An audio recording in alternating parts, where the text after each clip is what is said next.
Guys, bali ito yung kanyang NEMA 3R enclosure. 100 ampere siya. Bolt-on type. Ayan. Then also yung kanyang meter base heavy duty. Lalagyan na natin siya ng service entrance wire papunta dun sa kanyang entrance cap. Bali dyan nanto nila i-crimping nung mga lineman pagka na-inspect na tong electrical project natin. Ayan. Bali ite-terminate natin to guys. Ayusin natin yan. Then yung papunta dito sa NEMA 3R. Also papunta dun sa may panel board. Guys, tatanggalin na muna natin to para hindi siya sagabal. Ito guys yung itsura nya. Dinisconnect ko, tinanggal ko na muna yung laman, then also cover, then etong kanyang meter base, assemble na natin yung kanyang service entrance wire. Yan.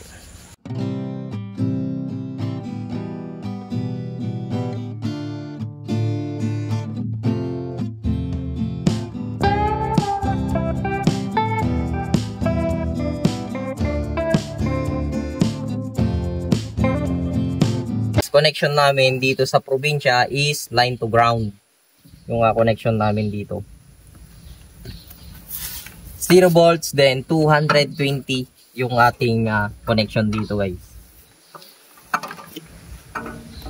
Itong tape na puti guys is ito yung tagging natin para sa may ground.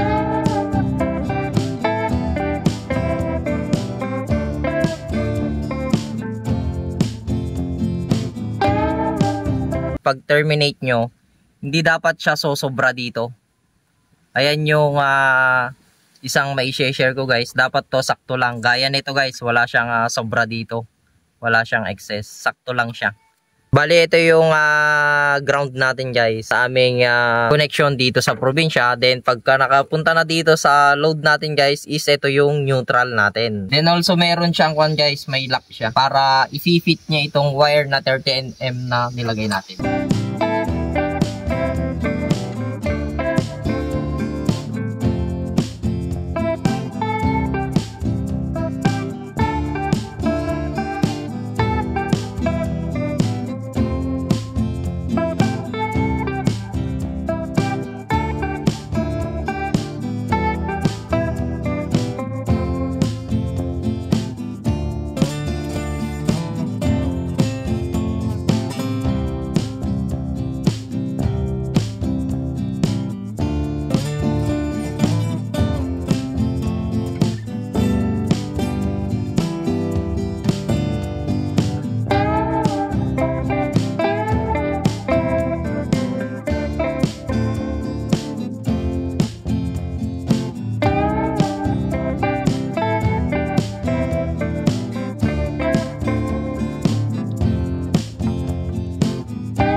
Guys, itong wire na to papunta na sa kanto sa may panel board.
Guys, make sure na maigpit tong kanilang terminal lug pati dito sa may circuit breaker para iwas tayo loose connection.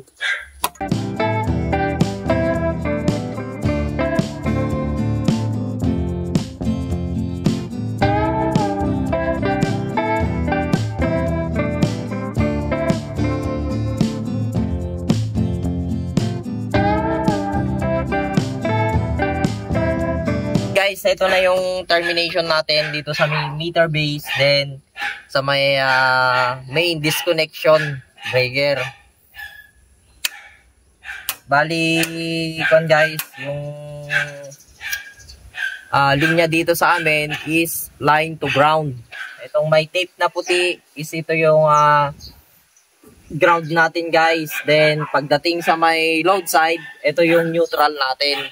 Then also dito sa kanyang papuntang load side guys, sa may circuit breaker, sa main disconnection, neutral, then neutral. Papunta sa may kwanto guys, panel board.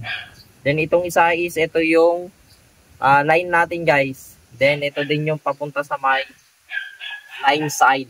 Itong walang tape dito guys is ito yung line natin guys to. Then ground sa service provider natin to. Also meron tayong grounding banding na ilalagay dito sa project natin guys. Kasi sa plano may nakalagay na 3 wire. Kaya explain ko sa inyo kung paano natin na-assembling yung grounding banding. Ito guys, i-prepare lang natin to.